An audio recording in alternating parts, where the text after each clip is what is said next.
Irmãos, vamos abrir a palavra do Senhor no livro de Atos dos Apóstolos, capítulo de número 1.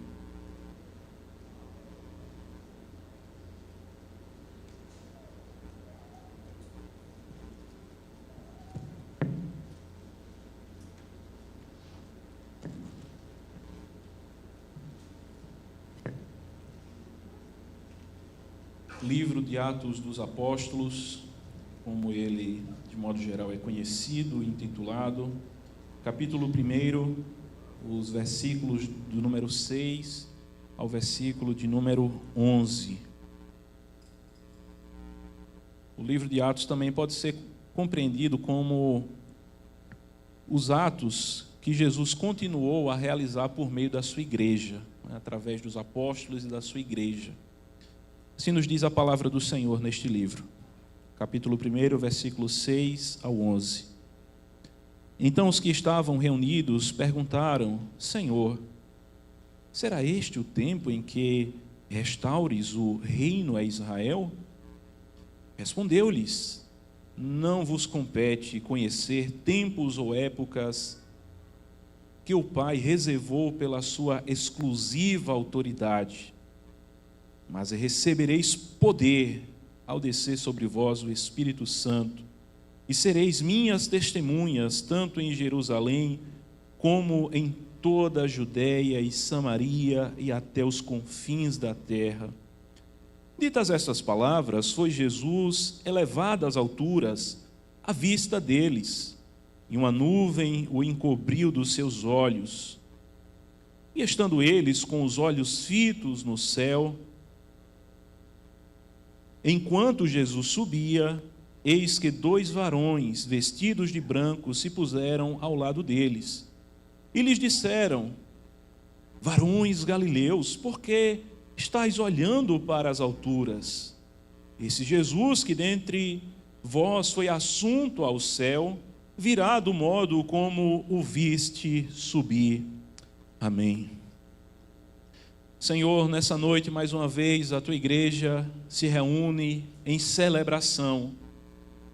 Já estivemos aqui, Senhor, pela manhã, celebrando a Tua vitória, celebrando e exaltando o Teu santo nome. Estivemos nos recordando da ressurreição de Cristo e o Senhor conduziu a nossa mente e o nosso coração para esse estado que nós compreendemos como sendo o estado de exaltação do Teu Filho. E nós pedimos a Ti, Senhor, continua conduzindo a nossa mente, o nosso coração, para compreendermos a Tua palavra. Senhor, nessa noite há pessoas aqui presentes cujo entendimento ainda não foi aberto para compreender o Teu Evangelho. Nós pedimos a Ti, Senhor, que o Senhor possa destravar o entendimento dessas pessoas para que possam compreender a Tua palavra, a boa notícia de salvação. Pedimos a Ti, Senhor, que a semelhança de Lídia, o Senhor abra o coração de muitos para que o Evangelho do Senhor adentre em sua alma e assim juntos possamos nos alegrar, Senhor, pela salvação em Cristo Jesus de almas para a glória do Teu nome. Em nome de Jesus, Senhor amado. Amém. Meus irmãos, eu acredito que boa parte de nós, ora mais, ora menos, tem uma relação de amor e ódio por fogos de artifícios. Dependendo da hora, eu acredito que pode ser uma relação de ódio. Particularmente para mim, se for entre as 22 e as 6 da manhã, eu vou ficar bastante chateado quando tem algum tipo de queimas de fogos. Desde criança, eu sempre gostei de assistir, de ver queimas de fogos, especialmente quando tinha jogos da seleção e era o tempo que a seleção conseguia ganhar alguma coisa.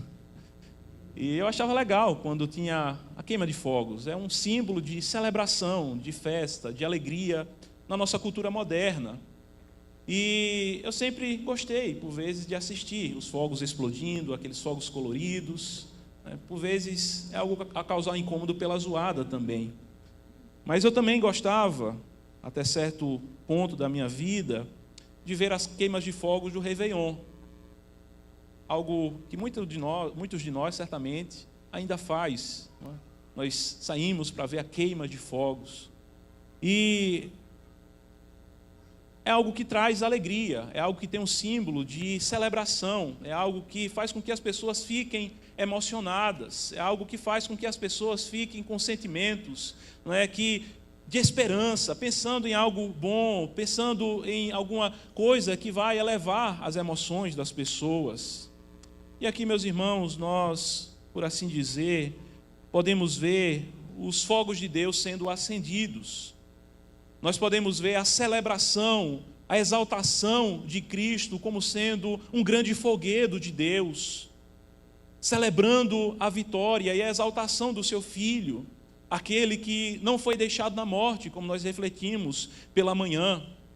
Nós, por assim dizer, podemos ver os fogos de artifício de Deus explodindo já pela manhã, antes do sol nascer, ali quando o sepulcro se encontra vazio, e nós vemos um anjo do céu, é dito lá no texto que nós refletimos pela manhã, desceu do céu. O aspecto daquele anjo era resplandecente, ele estava inundado com a glória de Deus. E assim, irmãos, nós vemos o início dos foguedos de celebração, de exultação, da exaltação de Cristo.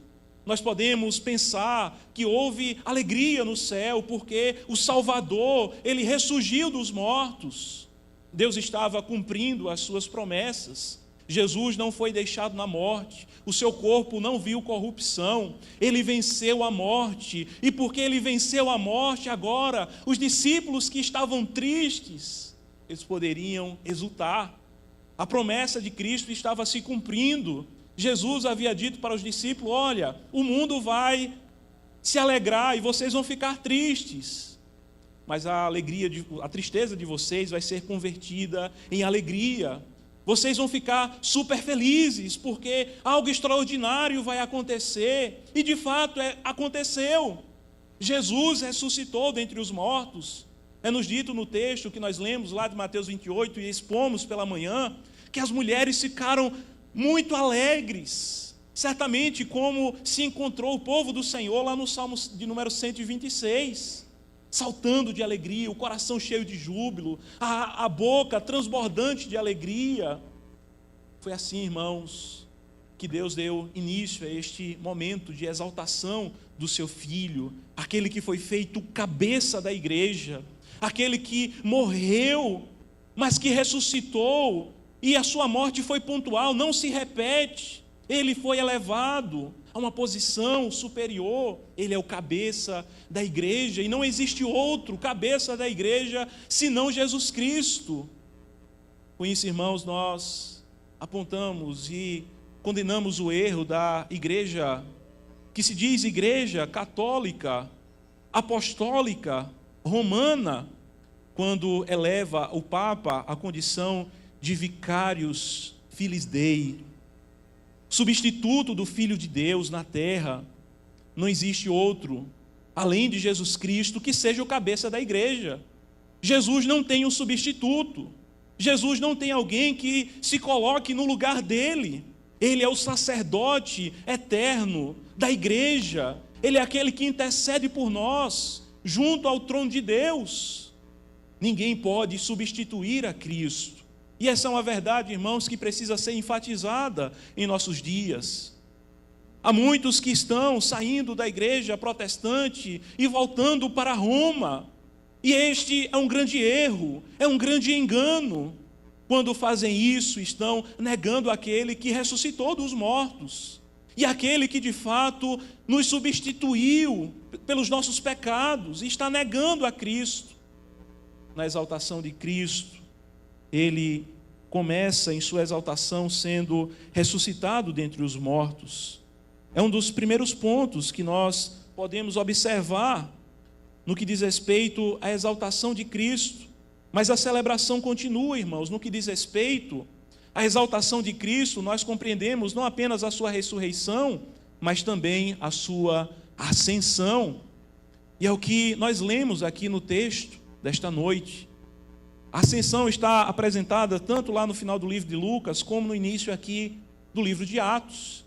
Jesus, ele foi assunto aos céus.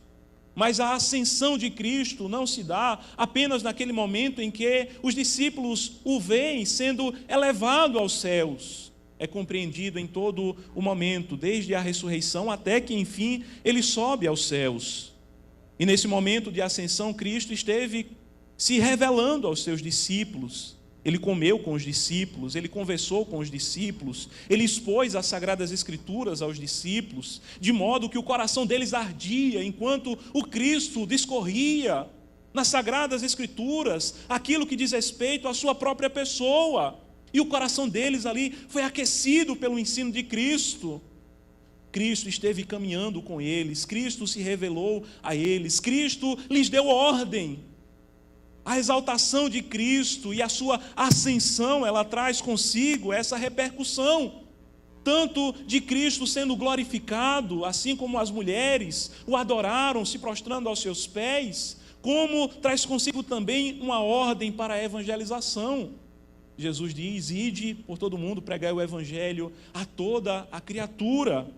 A ascensão de Cristo diz respeito a estas funções, como aquele que foi assunto aos céus, como aquele que foi exaltado, como aquele que ressurgiu dos mortos. Ele é aquele que nós o vemos como sendo Deus em sua pessoa. Ele foi assunto aos céus não para se tornar Deus, como acontecia na mitologia grega, na mitologia romana, em que muitas figuras mitológicas eram ali apontadas como sendo homens que se tornaram deuses, como acontecia entre muitos dos membros do panteão, como Zeus, como Heráclito, como Cipão e outros tantos que surgem dentro da mitologia grega. Mas Jesus, ele não se tornou Deus, ele é Deus. O Evangelho de João, no capítulo 1, diz que no princípio era o Verbo, e o Verbo estava com Deus, e o Verbo era Deus. Ele é Deus, ele é o grande eu sou. Aquele que nós vemos ao longo do Evangelho de João, capítulo 10, capítulo 14, vários capítulos, ele dizendo: eu sou. Os soldados vêm para prender Cristo, ele diz: eu sou, e eles caem por terra, porque eles se encontram diante da majestade divina. Jesus, ele é Deus em sua pessoa. Nele reside duas naturezas, a natureza humana e a natureza divina. Ele é o grande eu sou. Quando ele diz eu sou, é compatível com a expressão que surge lá em Êxodo, capítulo 3, quando diz o Senhor, eu sou o que sou. A expressão do grego eu sou, ego eimi, é o equivalente ao Yahvé do Antigo Testamento. Jesus, ele é Deus. E essa, irmãos, é uma doutrina que diz respeito e que está relacionada com a exaltação de Cristo. Em sua ascensão, ele foi reconhecido como Deus. Tomé, que em um primeiro momento duvidou, quando se aproxima dele, Jesus diz: toque aqui, veja. Ele é levado a exclamar: Senhor meu e Deus meu. Ele é Deus. Ele não se tornou Deus, mas ele é Deus em sua natureza. Por toda a eternidade, ele é o Senhor. Que além de Jesus, meus irmãos, não existe nenhum outro que tenha sido assunto aos céus, de acordo com a revelação do cânon das Sagradas Escrituras. Nós não vemos nenhum outro, além de Elias, Enoque. Elias foi levado aos céus por uma carruagem. Enoque andou com Deus e já não era, porque fora trasladado. É isso que nós vemos lá na carta aos Hebreus, no capítulo 11. Além destes, irmãos, nós não encontramos nenhum outro que tenha sido assunto aos céus. Pelo menos não no texto das Sagradas Escrituras, como nós o temos. Como a igreja, que em sua natureza, irmãos, é católica, porque a igreja de Cristo é uma igreja universal, e católico significa ser universal. A igreja de Cristo, desde todos os tempos, reconheceu os livros das Sagradas Escrituras como nós o reconhecemos, como sendo aqueles que têm autoridade bíblica. E esses livros que nós o conhecemos, como nós temos na organização dos livros do Antigo e do Novo Testamento, eles não trazem e nem apontam outra pessoa que tenha sido assunta aos céus. Todavia, irmãos, aquela que se diz igreja, mas que não é igreja verdadeiramente, pois a junção da própria titulação dela é uma contradição de termos, pois, porquanto diz é uma igreja católica, mas é romana, a igreja romana diz que houve outra pessoa que foi elevada aos céus. E é aí que entra a doutrina da Assunção de Maria. Uma doutrina que surgiu não no período dos apóstolos, mas surgiu no V século. Uma doutrina que depois foi se desenvolvendo e ganhou força. A Igreja Católica Bizantina, no sétimo século, abraçou. E depois, em 1950, foi que o Papa Pio VII estabeleceu como sendo uma doutrina, proclamou como sendo um dogma da Igreja. E nós não vemos isso, irmãos, nas Sagradas Escrituras. Cristo foi aquele que foi assunto aos céus, mas Maria não foi, porque nós não encontramos isso nas Sagradas Escrituras. Talvez alguém diga, mas nos livros apócrifos, o próprio Jerônimo, que recebeu a incumbência por parte dos oficiais da Igreja Católica para traduzir a versão da Igreja Católica, ele mesmo deixa registrado e bem claro que os livros apócrifos eles não têm autoridade na vida da igreja para a formulação de doutrinas. São apenas livros históricos. Não são livros em que Deus está falando conosco. É um livro de história como qualquer outro. Mas eles insistem no erro e apontam Maria como sendo aquela que foi assunta aos céus, para justificar a heresia de que Maria ela foi concebida sem pecado. Em que lugar? Nós não vemos isso nas Sagradas Escrituras. Então eles elevam a tradição acima das Escrituras para poderem prevalecer e continuar no erro. Só que a palavra de Deus os reprova, porquanto nós não vemos isso. A palavra de Deus é quem fundou a igreja, irmãos. A palavra de Deus está acima da tradição, está acima dos concílios, está acima dos colegiados.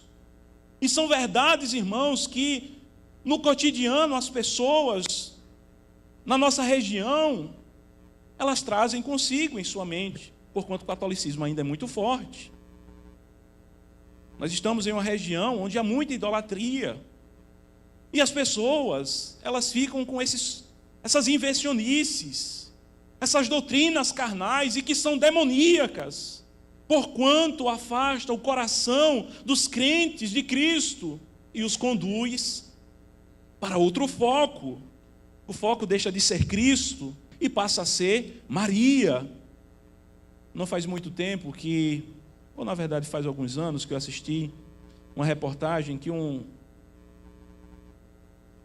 padre da Igreja Católica foi perguntado, essa reportagem acontecia no próprio Vaticano, qual é a posição de Cristo entre aqueles santos que são procurados? E ele dizia, talvez lá para o quinto, sexto, a Maria está em primeiro.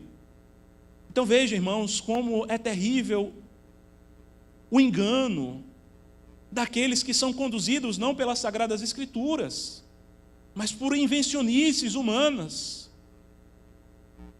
Aqueles que andam não sobre o firme alicerce e o firme fundamento. Meus irmãos, o texto que nós lemos nessa noite nos conduz, irmãos, a olharmos para Cristo. Aqueles homens, eles estavam olhando para o alto, para o céu. E os anjos chegam para ele e dizem, por que vocês estão fazendo isso? Com isso nos dá a entender que o olhar daqueles homens não deveria ser no céu, em outros elementos da criação, mas em Cristo, de maneira objetiva. É como diz o autor aos Hebreus, olhando firmemente para o autor e consumador da nossa fé, Jesus. Os nossos olhos e os olhos da igreja precisam estar em Cristo. Nós não podemos confundir o nosso procedimento do exercício da nossa fé com qualquer outra pessoa que seja. O foco deve ser Cristo. No culto o foco é Cristo. Na devoção no lar o foco é Cristo. Seja na vida, seja na morte, que Cristo seja o foco do coração, da vida do crente, da caminhada da igreja. A celebração, irmãos, de Deus continua. Jesus, meus irmãos, em sua exaltação, ele não apenas ressuscitou, ele não apenas foi assunto aos céus, mas ele sentou-se à direita de Deus Pai. É isso que nos diz lá em Efésios 1, capítulo 20. Também em Filipenses 2, 9, Deus o exaltou sobremaneira, ele deu um nome que está acima de todo nome. Ele é aquele que vem para encher todas as coisas. Ele é aquele que vem para trazer dons aos homens, para encher a igreja com dons, com dádivas. Não tem ninguém melhor do que Cristo. O engano católico, irmãos, anda por esse caminho, do entendimento de que Maria, ela possa ser mais boazinha, parece ser mais acessível, mas é um grande engano. Não tem ninguém tão bondoso e generoso como Cristo. Nós refletimos sobre isso nesta manhã. Os discípulos haviam negado, Pedro havia negado a Cristo, os discípulos haviam fugido, e Jesus chega para ele e diz: vocês são meus irmãos. E assim Jesus continua, irmãos, nos acolhendo, assim Jesus continua nos concedendo dádivas, assim Jesus continua inundando a nossa vida, preenchendo a nossa vida com a sua glória. Ele recebeu um nome que está acima de todo nome. Ele é o mediador da nova aliança. Não existe outro mediador senão Cristo. Há um só intercessor entre Deus e os homens, Jesus Cristo. Maria não pode ser a intercessora entre Deus e os homens. O estado da exaltação de Cristo, em Ele estar assentado à direita de Deus Pai, traz consigo essa implicação. Ele é o intercessor, Ele é o advogado que nos defende contra o acusador, Ele é aquele que nos apresenta diante de Deus. E é inútil, irmãos, recorrer a outras pessoas. É tolice. Jesus é o único intercessor entre Deus e os homens. Essa verdade, irmãos, precisa ser enfatizada em nossos dias. Essa verdade, irmãos, precisa ser reafirmada. Na igreja de Cristo, irmãos, não existe outro mediador da aliança.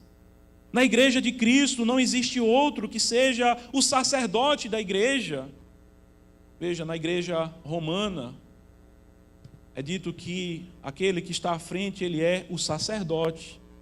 Na igreja reformada, nós não temos isso, irmãos. O pastor, ele é ministro do evangelho. Ele não está aqui como um sacerdote, colocando os irmãos diante de Deus. Não, porque todos nós temos livre acesso a Deus, por meio do nosso sacerdote, que é Jesus Cristo. Logo, irmãos, nós não somos espectadores do culto. Aqui, quem está prestando culto não é apenas o presbítero Júnior, os irmãos do louvor que estão à frente, mas todos nós estamos ativos no culto. Você que está presente, você que está ouvindo, você que está escutando a pregação do Evangelho nesse momento, você está adorando a Deus. E nós estamos no santo lugar, no santo dos santos, na presença do Deus vivo. Não é esse, irmãos, o entendimento católico romano. Antes, os fiéis atribuem à pessoa daquele que está à frente o exercício do culto, e os outros são privados da adoração. É uma heresia, irmãos, que destrói a alma. É uma heresia que arruína a espiritualidade. Jesus, irmãos, ele nos proporcionou um novo e vivo caminho. Agora nós podemos nos apresentar diante de Deus. Aquele que foi ressuscitado, aquele que foi assunto aos céus, aquele que é o nosso advogado, é aquele que nos dá graça para adorarmos a Deus diante da sua face. E não sermos fulminados, antes somos acolhidos. Deus olha para nós e Ele vê os méritos de Cristo sobre nós. Deus olha para nós e Ele vê a obra de Jesus Cristo sobre a nossa vida.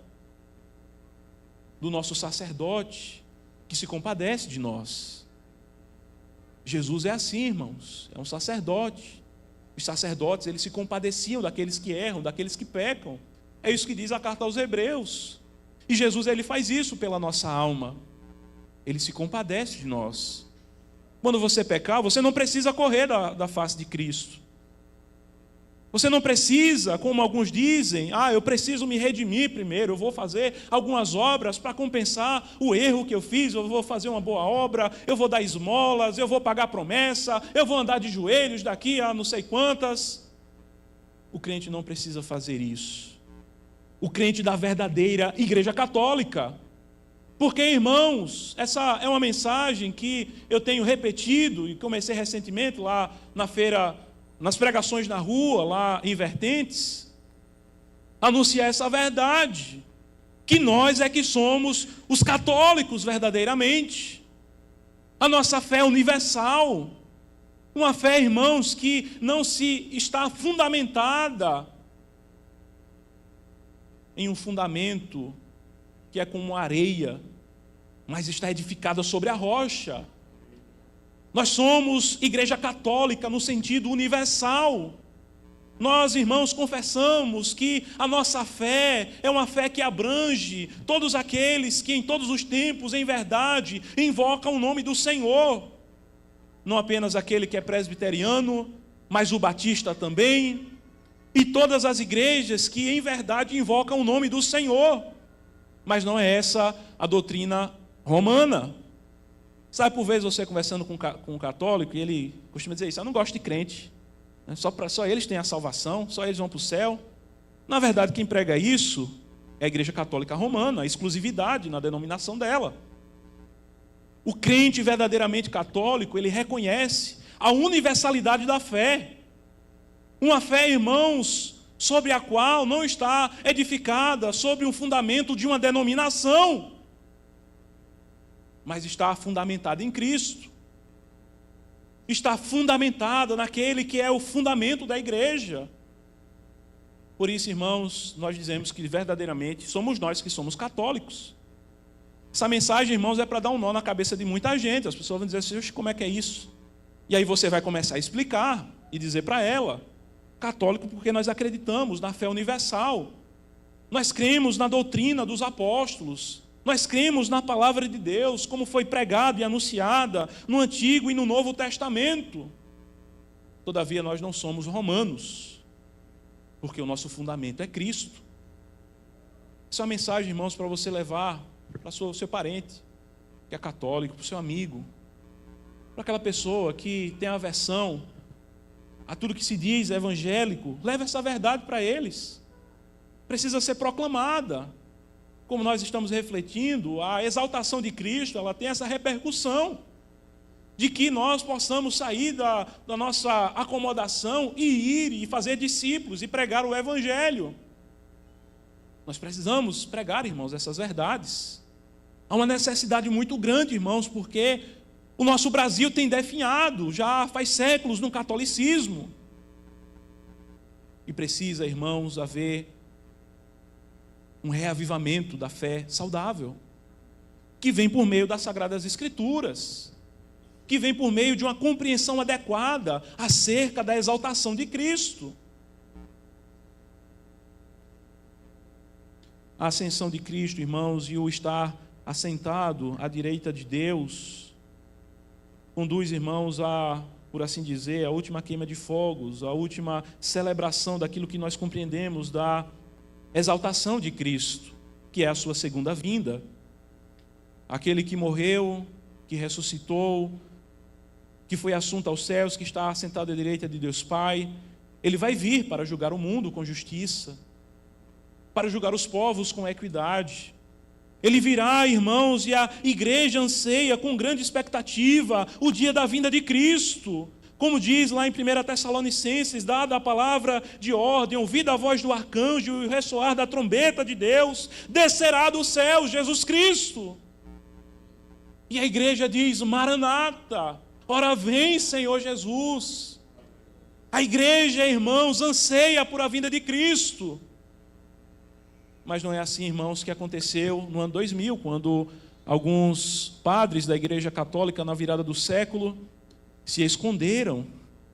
Jesus está voltando. Opa, quero não, vou me esconder. Será que tem algum bunker aqui, algum buraco, alguma cova? Algo muito estranho, porque a igreja de Cristo deseja a sua vinda, ama a sua vinda. A vinda de Cristo, irmãos, é novo céu e nova terra. A vinda de Cristo é a vitória, irmãos, final sobre o grande inimigo que é a morte. A vinda de Cristo, irmãos, é a maior bênção que nós aguardamos das promessas de Deus. O amado vir, o nosso desejado, raiar nos céus com poder e glória, para finalmente nos conduzir ao estado da glorificação. Veja que aquilo que acontece com Cristo tem repercussões também na vida da igreja. Jesus Cristo ressuscitou, nós também ressuscitamos espiritualmente. E finalmente ressuscitaremos, tendo a união. Aqueles que morreram no Senhor terão seus corpos unidos ao Espírito e ressuscitarão com um corpo à semelhança do de Cristo. É como diz lá na primeira carta aos Coríntios, capítulo 15. Ressuscitaremos como Cristo, com um corpo físico. A segunda vinda de Cristo, irmãos, deve ser um grande desejo da nossa alma. É como dizia Lutero, você deve aguardar a vinda de Cristo como se ele tivesse morrido pela manhã, ressuscitado à tarde, ao meio-dia e estiver voltando no final da tarde. Ou como Spurgeon, que dizia que nós deveríamos abrir a janela todas as manhãs e olhar assim e ficar observando, será que o Senhor voltou? Oh não, não foi hoje. É assim, irmãos, que a igreja de Cristo anseia, é uma expectativa, é um desejo, é algo que arde na alma. A segunda vinda de Cristo, irmãos, deve ser um desejo da nossa alma. Nós iniciamos, irmãos, falando aqui sobre fogos de artifício. Uma alegoria, uma figura de imagem relacionada e aplicada à exaltação de Cristo, que assim nós o refletimos nessa noite. Algumas pessoas têm uma relação tanto de amor quanto de ódio em relação a fogos de artifício. Mas em relação aos fogos de artifícios de Deus, em relação à celebração de Deus, à exaltação de Cristo, qual será a nossa relação? Nós olharemos para a exaltação de Cristo e a rejeitaremos e não faremos caso dela? Ou nós seremos levados à adoração? Ou nós seremos levados à proclamação do Evangelho? É necessário uma resposta ativa da nossa parte. Nós não podemos ficar no muro. De que lado nós estamos? Que possamos amar a exaltação de Cristo e posicionar, irmãos, a nossa vida de acordo com esses princípios que nós podemos refletir da vinda de Cristo, da exaltação de Cristo, da ressurreição de Cristo, da ascensão de Cristo, da entronização de Cristo. Que possamos, irmãos, guardar essas verdades no nosso coração e aplicar para a nossa vida desde já. Amanhã, no nosso dia de trabalho, amanhã, quando estivermos no nosso lar, nas nossas atividades cotidianas, aplicar essas verdades no nosso dia a dia, para a glória do Senhor.